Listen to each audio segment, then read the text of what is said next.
Hello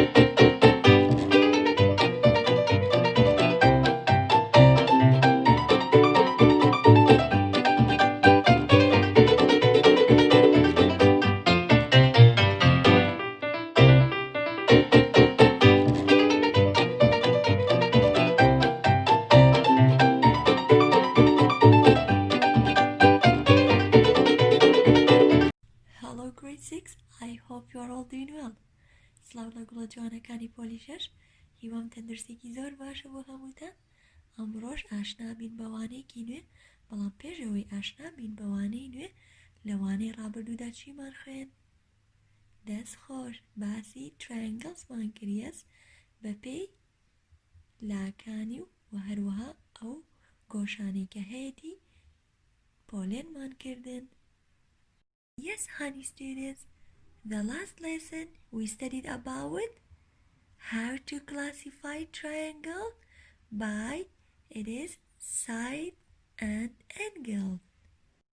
Yes, if we classified the triangles by its side, yes, we had equilateral, isosceles, and scaling triangles. If we classify the triangles by this angle, so we had acute, obtuse, and right triangle. Did you remember? Good job. My dear students, for today our lesson is lesson 4. We have quadrilaterals in chapter 8, page 175. Are you with me? Let's start. Honey students, in this lesson we will learn how to classify and compare quadrilateral. گوڵەکانم لە موانەیەدا ئاشنابین بە چوارلاکان. چۆن چوارلاکان لێک جیا دەکەینەوە و پۆلیێنیان دەکەین و بەراوردیان دەکەین. Quadrilateral is a polygon with 4 sides and 4 vertices and 4 angles. گوڵەکانم چوار لا چەند لایەکە و چوار لاو چوار سەر و هەروەها چوار گۆشەی هەیە. گوڵەکانم کاتێک ئێمە چەند لایەکمان هەبێت، کاتێک ئەو چەند لایە چوار لاو و هەروەها چوار گۆشەی هەبێت پێیان دەوترێت چوارلاکان. باشە گوڵی من؟ Yes, there are 5 types of quadrilaterals. 1, 2, 3, 4, and 5. So there are 5 types of quadrilaterals. First we have this quadrilateral. So this quadrilateral is called, yes, parallelogram. Parallelogram is a quadrilateral. The opposite sides are parallel and congruent. The opposite side means this side is parallel to this side and this side is parallel to this side. کەواتە گوڵی من پارالێلۆگرام پێی دەوترێت لاتەریب. سێری ئەم لاتەریبە بکەن، پێشتر بۆم دروست کردوون.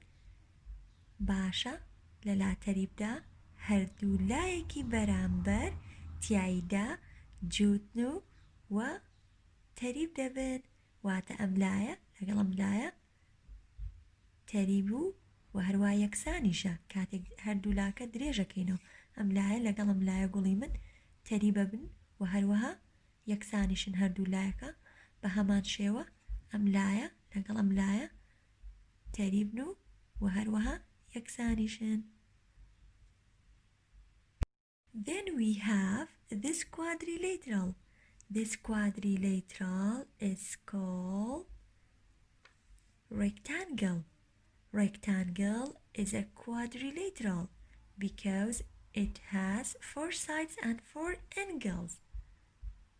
Yes, rectangle is a parallelogram with 4 right angles. گوڵەکانم پاشان ئەم چوار لایەمان هەیە. وتمان هەر کاتێک چەند لایەک چوار لاو و هەروەها چوار گۆشەی هەبێت پێی دەوترێت کوادریلیترال. باشە، ڕێکتانگڵ پێکهاتووە لە پەرەلیلۆگرامیش. کاتێک گەڵێن پەرەلیلۆگرامە لەبەرەوەی دوولای بەرامبەر لە ڕێکتانگڵە، واتە لە لاکێشەدا جوتن و هەروەها تەریبن، واتە ئەم لایە لەگەڵ کام لایەن تەریبە. Yes, this side is parallel to this side and this side is parallel to this side. Then look at this rectangle. So rectangle is a parallelogram with 4 right angles. گوڵەکانم ئەم چەند لایە پێی دەوترێت لاکێشە، و لاکێشە پێک هاتووە لە لاتەریب، واتە ڕێکتانگڵ پێک هاتووە لە پەرەلیلۆگرام. بۆچی ئەڵێن پەرەلیلۆگرامە؟ لەبەرەوەی دوولای بەرامبەر تیایدا یەکسان و تەریبن. ئەم لایە لەگەڵ ئەم لایە تەریبە و هەروەها یەکسانیشە.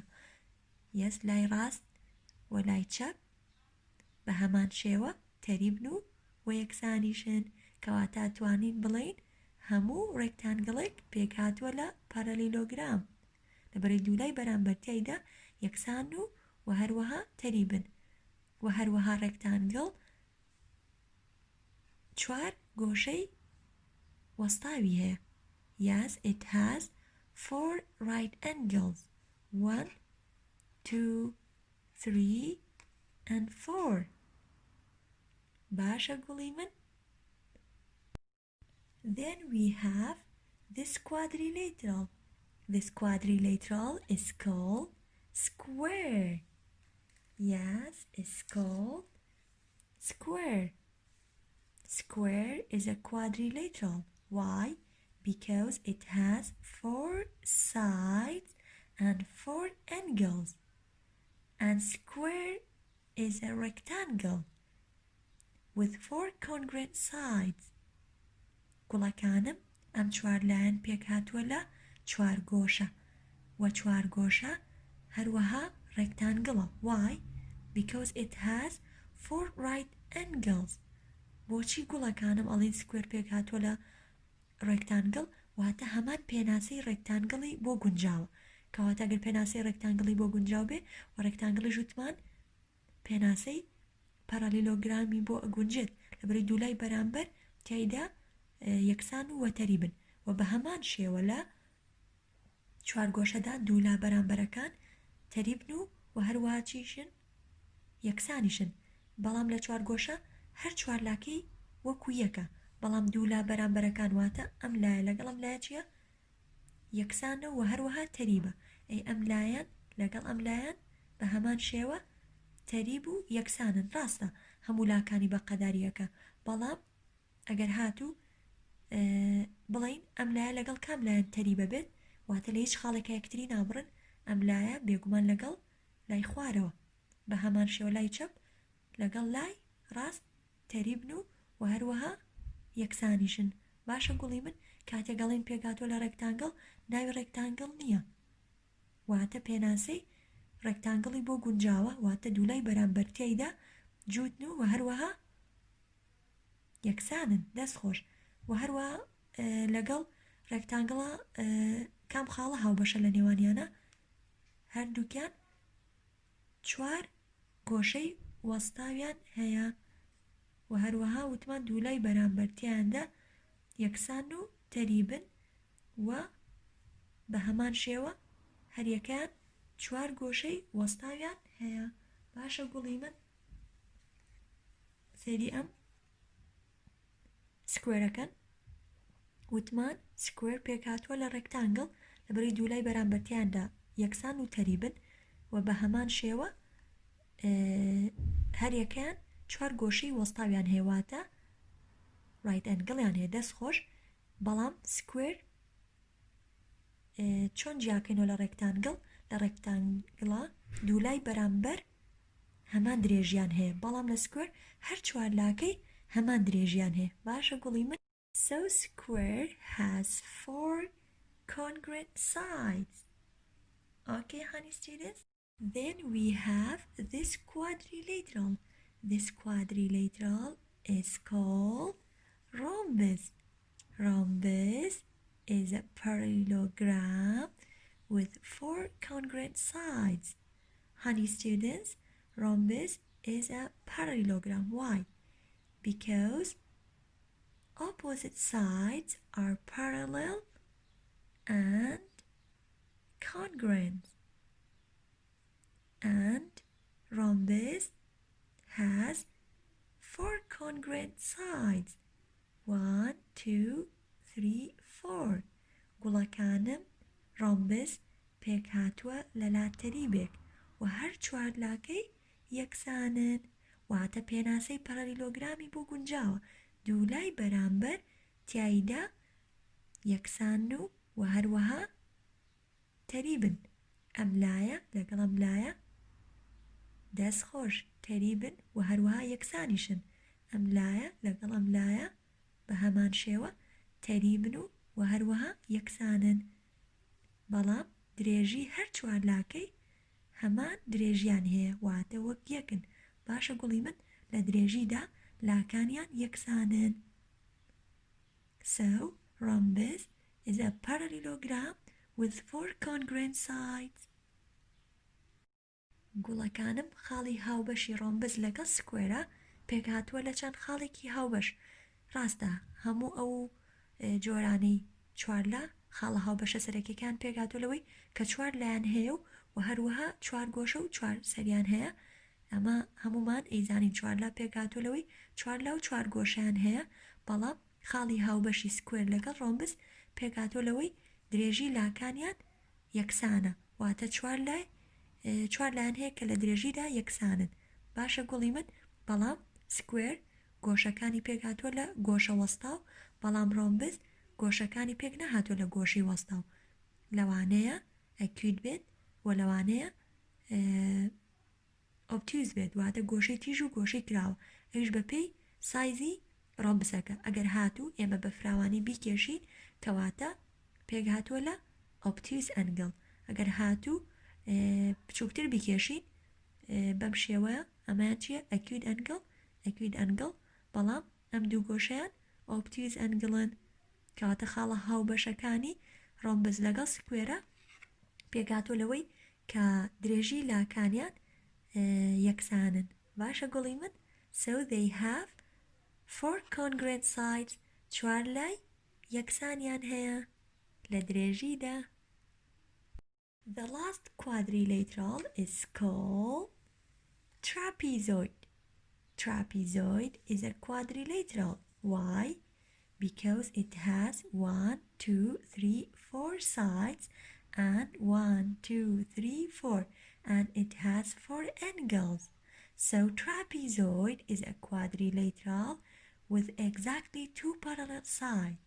گوڵەکانم trapezoid پێدەوترێت نیمچەلا تەریب واتە تەنها دوو لای تەریبن و دوو لای تەریب نین ئەگەر هاتو سێری وێنەکە بکەین گوڵی من کام لایە ئەم لایە لەگەڵ ئەم لایە چین تەریبن باشە بەڵام ئەم دوو لایەن بە هیچ شێوەیەک تەریب نین کەواتە نیمچەلا تەریب دوو لای تەریبن و دوو لای تەریب نین گوڵەکانم سەیری ئەم تراپیزۆیدە بکەن وتمان کام دوو لایە تەریبن گوڵەکانم سەرەوە لەگەڵ خوارەوە ئەتوانێت تەریب بێت ئەگەر هاتو درێژی کەینەوە بەڵێ ئەم دوولایە تەریبن و لە هیچ خاڵێکا یەکتری نابڕن بەڵام ئەگەر هاتو ئەم دوولایە درێژکەینەوە لەوانەیە لە خاڵێکا یەکتری ببڕن کەواتە ئەم دوولایەن تەریب نین. So this quadrilateral is called trapezoid. Then we have some statements. Complete the statement given the most exact name for the figure. گوڵەکانم پاشەوەی ستیتمنتەکەمان خوێندەوە بزانین کام چوار لایە گونجاو بووی لە ناو بۆشایەکە دەینین و هەندێک لە سیفەتەکان لە بیرکاریدا بەم شێوەیەدا دەڕژێت if then واتە ئەگەر ئەوە ئەگەر هاتو پۆلیگۆنێکمان هەبێت ئەگەر هاتو چوار لایەکمان هەبێت ئەگەر هاتو سێ لایەکمان هەبێت ئەوە پێی دەوترێت باشە گوڵی من گوڵەکانم هەروەکو ئاماژەم پێیە لە وانەی بیرکاریدا سیفەتەکان بەم شێوەیەدا دەڕژرێت if then. So the first one we have, if a polygon has 4 sides then it is a ئەگەر هاتوو چەند لایەک 4 لای هەبێت پێی دەوترێت دەستخۆش quadrilateral. Let me write for you. Yes, we write quadrilateral.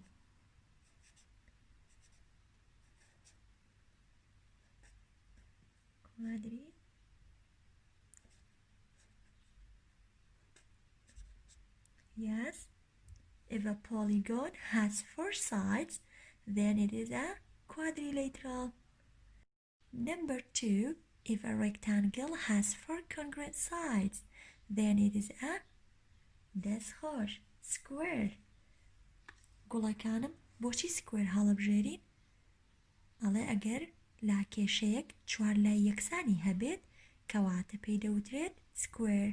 گوڵەکانم تۆزێک وردی ئەوێت ئەدی بابینی لێکەینەوە ئەگەر لاکێشەیەک 4 لای یەکسانی هەبێت کەواتە پێی دەوترێت square. باشە بۆ پێڵین square بۆ ناڵین ڕۆمبس؟ بۆچی ڕۆمبسم بەکار نەهێنا؟